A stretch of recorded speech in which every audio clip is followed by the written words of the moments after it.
Hello students, welcome to the class of pharmaceutical engineering again. I hope that you have understood about the basics of the flow of fluid, and today's topic is about the manometer. Another very important topic related to the flow of fluid, that is unit 1. So let's start. Contents of today's lecture are, first of all, what are manometers? Then we will discuss about its principle. Next thing is the U-tube manometers, differential manometers, and lastly inclined manometers. So these all are the topics that we are going to discuss today. So first of all, what are manometers?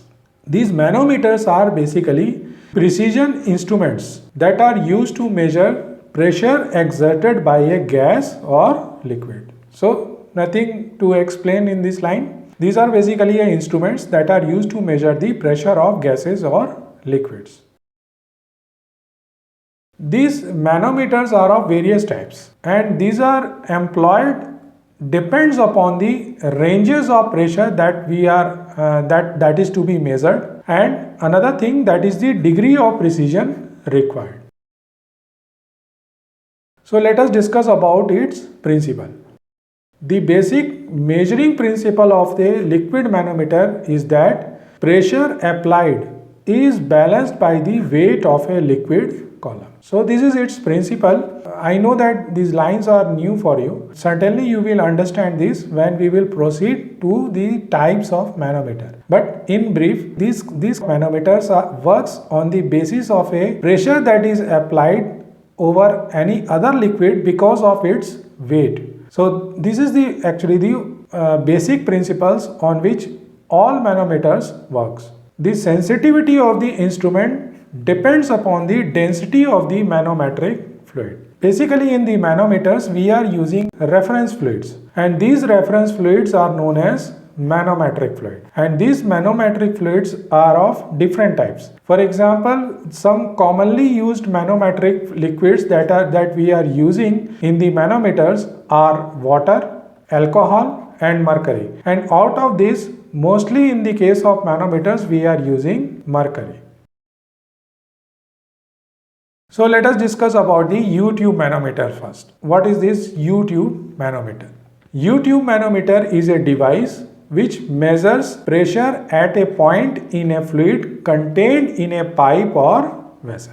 So these U-tube manometers are basically used to measure a pressure at any point in a fluid that is flowing through a pipe or that may be kept in any reservoir. And this is one of the most commonly used manometer, that is a U-tube manometer, because of its simplicity, and its operation is also very simple, and that's why it is one of the most commonly used manometer that we are using normally to measure the pressure of any fluid. So let us discuss about its construction. It consists of two vertical glass tubes joined together with a U-tube connection at the bottom. It is filled with a liquid that is also known as a manometric liquid that we have just discussed. Let us assume that manometric liquid as a liquid A with density that is ρ2. The left limb is attached with the pipe or reservoir of a liquid for which pressure measurement is required, that is liquid B, and the density of this liquid is ρ1. So what we are assuming here to understand the construction of manometer, first thing, manometric liquid, let us take this liquid as liquid A. There is another liquid which is either flowing in a pipe or it may be kept in any reservoir or vessel for which the pressure has to be measured. Let us assume that such fluid is liquid B, and accordingly assume that the manometric liquid is having density of ρ2 and the liquid B for which we are going to measure the pressure ρ1. Now here you can see there are basically two different figures. The first figure is the empty manometer. As you can see that we have just discussed that it has two arms, that is the left limb and the right limb. This is the left arm and it is the right arm of a U-tube manometer. Now this left arm is basically attached to the any reservoir or any kind of a pipe through which the liquid B is flowing, and this liquid which is represented here by a red color, this is actually a liquid A or our manometric fluid, and as we have just discussed that manometric liquid may be a water or alcohol or mercury. To understand its working, liquid B, that is that liquid for which we want to measure the pressure, is having a density that is rho 1. This is a liquid B, and let us assume that its pressure is PB. Now here you can see when the left arm of this U-tube manometer is connected to any such pipe or vessel or reservoir in which any other liquid is kept for which we want to measure pressure. When it is connected with this manometer, what will happen? Because of the pressure of this liquid, the column of this manometric liquid will be move towards downwards, and column of this manometric liquid on the right arm, this is the right arm, will move towards upwards. This is because of the weight or the pressure of liquid B. Now here you can see this is the point A, then point B, point C, point D and point E. Now here you can see the H1 is the height from the point A to point B. The point B is the interface between liquid B and liquid A. Again I am repeating, liquid B is that liquid for which we want to measure pressure. Liquid A is the manometric fluid. C is the datum point or the lowest point of this manometer, and similarly D is the point aligned with the horizontal plane as compared with the point B. Point E is that point which is the level of the liquid A, that is the manometric fluid. So now you can see here the left arm is joined to the pipe or reservoir of the liquid B and the right arm is open-ended. And there are some important points that you need to understand. Liquid A and liquid B should be immiscible and the interface should be clearly seen. Now the density of the manometric liquid A should be more than the density of liquid B. This is the another condition, and these three conditions should be met while operating any kind of manometer. The reference pressure is applied at the top of the one of the tube, that is the right limb, and the pressure to be measured is applied at the top of the second tube, that is the left limb, that we have just discussed. Liquid B, for which we want to measure pressure, is connected with the left limb of this U-tube manometer, whereas right arm is open-ended and the atmospheric pressure is known to us. In this way, this right limb will start acting as a reference end. See the pressure applied in the left arm, the meniscus of the liquid A, manometric fluid, will be higher in the right arm because of the pressure of liquid B that we have just discussed. When it is connected with the reservoir or the pipe from which the liquid B is flowing or has been kept in a vessel, what will happen? Because of the pressure of liquid B, the meniscus of a liquid A will move vertically upwards in the right limb because of its pressure, and liquid A moves towards right limb up to the establishment of the equilibrium, and then there is no further movement. The level of both the liquids will be finally adjusted when the equilibrium is reached, and after that there is no further movement in the both liquids.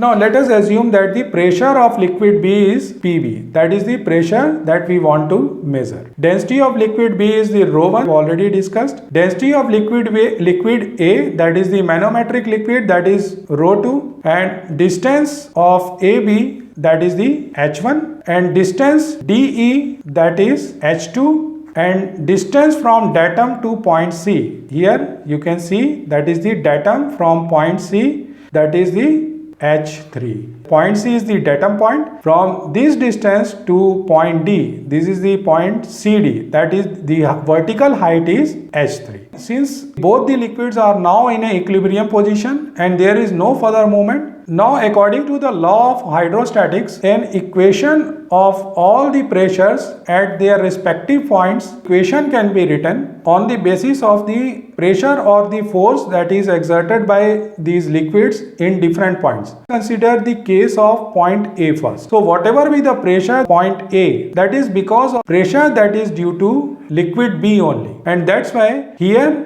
the pressure at point A can be written as PB, whereas in the case of point B, The pressure at point B is because of the ρ1, that is the density of the liquid B, in multiply by acceleration due to gravity, multiply by h1, that is the height of the column, that is the h1 distance, plus ρ2 g into s3. This is the pressure at point C. And why it is so? Here you can see that is the ρ2 is the density of a liquid A. Multiply by acceleration due to gravity, multiply by s3. s3 is the height of the column from point B to point C, and that's why we can put the value of this S3 here to get amount of force or pressure that is in point C. And likewise in the case of point D, ρ2 again, because this is the density of a liquid A, whatever be the pressure in the point D is because of the density of liquid A. That's why we are writing here ρ2 multiply by G, again that is S3, because distance CD, that is again S3, and that's why we are writing here S3 minus ρ2 multiply by G S2. And what is this? That is the force that is in point E. H2 is the height from the D to E. Now you must be thinking why we have written negative signs here. Why not positive signs? This sign conversion is based on the law of hydrostatics. Positive sign is for the pressure of liquid moving downwards. Now you can understand the liquid is moving downwards, and that's why forces or pressures are written in positive signs. Whereas when the pressure or the liquid, when there is a case of a right limb, here you can see the liquid is moving vertically upwards, and that's why negative sign is there. So that's why the equation will be like this. And now I missed one thing. Atmospheric pressure is also exerting over this liquid, and that's why we have to add the atmospheric pressure here. Again, this atmospheric pressure is exerted toward downward side, and that's why it is written positive sign. Since both the liquids are in equilibrium, that's why the overall value of all these forces will be obviously equals to 0.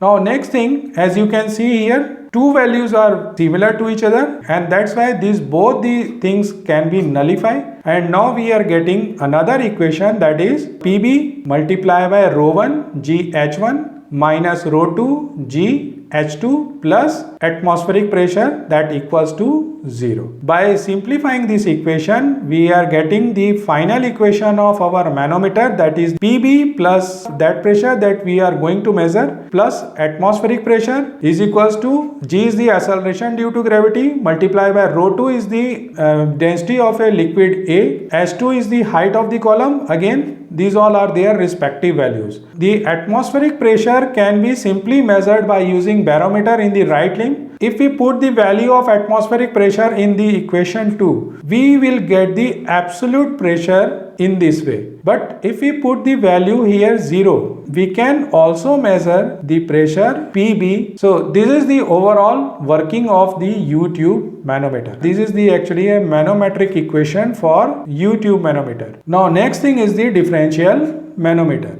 This is the manometer which measures the difference of pressures between any 2 points in a pipe or vessel containing fluid. As we have just discussed about the U-tube manometer, and if you remember, one of the limb of a U-tube manometer is open-ended. But in the case of a differential manometer, basically these both limbs are connected in a different pipes, and this is basically used to measure difference of pressures between any 2 points. And now you can easily understand that both the points are connected into a different pipes or different reservoirs to get the pressure differences between any two fluids. Such kind of manometers basically finds a occasional application. This type of manometer is suitable for the measurement of small pressure differences because of its sensitivity. This is a sensitive device, and this is useful for measuring even small gas pressures also. And this kind of manometers are also known as two fluid U-tube manometer, because the construction of these differential manometers quite similar as in the case of U-tube manometers that we have just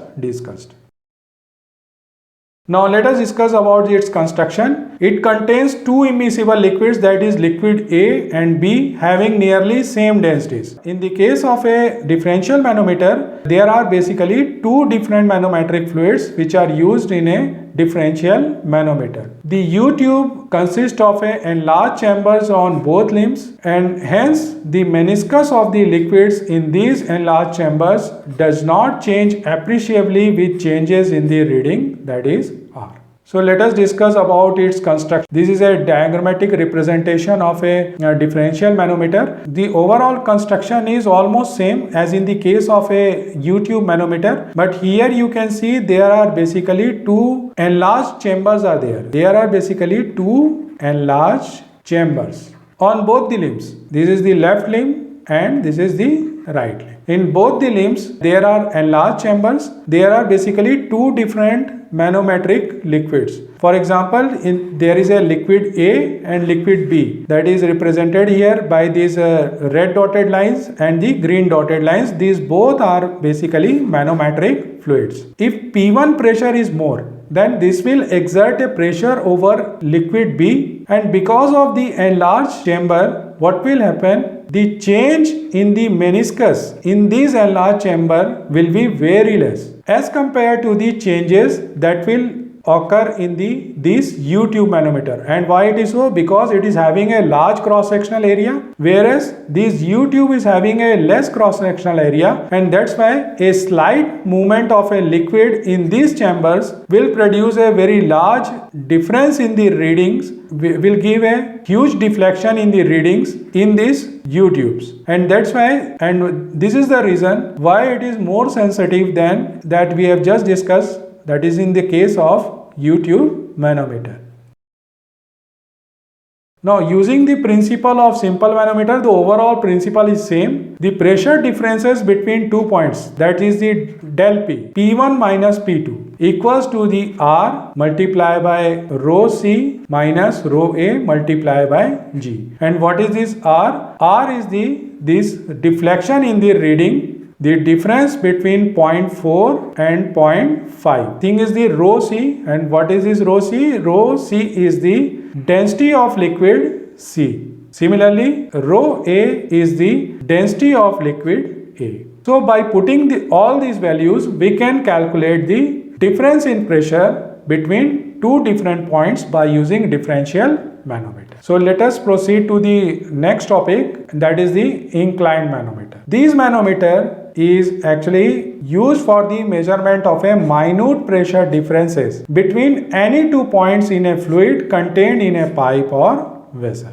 Basically, this kind of a manometer is a modification of a differential manometer, and in this case accurate reading is obtained even in a small pressure difference. Now let us discuss about its construction and working. The overall principle is again same. It's left limb and this is the right limb. Now here you can see there is an inclined tube is there. Scale is fitted here so as to measure the readings, and there is an enlarged chamber again in the one limb. This is a enlarged chamber. Rho 1 is the density of a liquid that is in this left limb, and rho 2 is the density of liquid that is in right limb. This angle of inclination is usually kept 30 degree, but in some textbooks you may also find the value of this angle of inclination may be kept up to 5 degree, but it should not be less than 5 degree. And why it is so? This is because in that case the surface tension of any liquid will dominate, and that's why it will be very difficult to get the exact reading or find the exact level of the meniscus of the liquid. And this is the reason why this angle of inclination should be more than 5 degree. But in most of the cases this angle of inclination is actually up to 30 degree angle. Now here you can see whenever there is a pressure differences in these limbs, what will happen? There is a certain deflection in the level of these liquids. Junction of these or the interface of these both the liquids is at this point, and now you can see, let us assume that initially the interface was at this level, but since the pressure at point B2 is more, what will happen? This will certainly move downwards, and now the new meniscus is here. So let us assume this value, the distance from this point to this point is R1, and value of R1 can be easily obtained by using this scale. In the next step we have to measure the Rm value. And what is this Rm value? Rm value is basically a vertical height between these points. The vertical height of change of level of liquid Rm can be calculated. So since this is a vertical height, we have to use another weight for its calculation. The vertical height can be calculated by using this formula, that is Rm is equals to R1 multiplied by sine alpha. And what is this alpha? Alpha is in this case is a angle of inclination. So by using this simple formula, we can find out the value of Rm. In the next step, we have to just use this equation to find out the difference of pressure between 2 points, that is point P1 to P2, that is equals to del P is equals to Rm multiplied by acceleration due to gravity and bracket, that is ρ1 minus ρ2. So this is overall working of this inclined manometer. So this is all with the today's class. Hope you all have liked this video.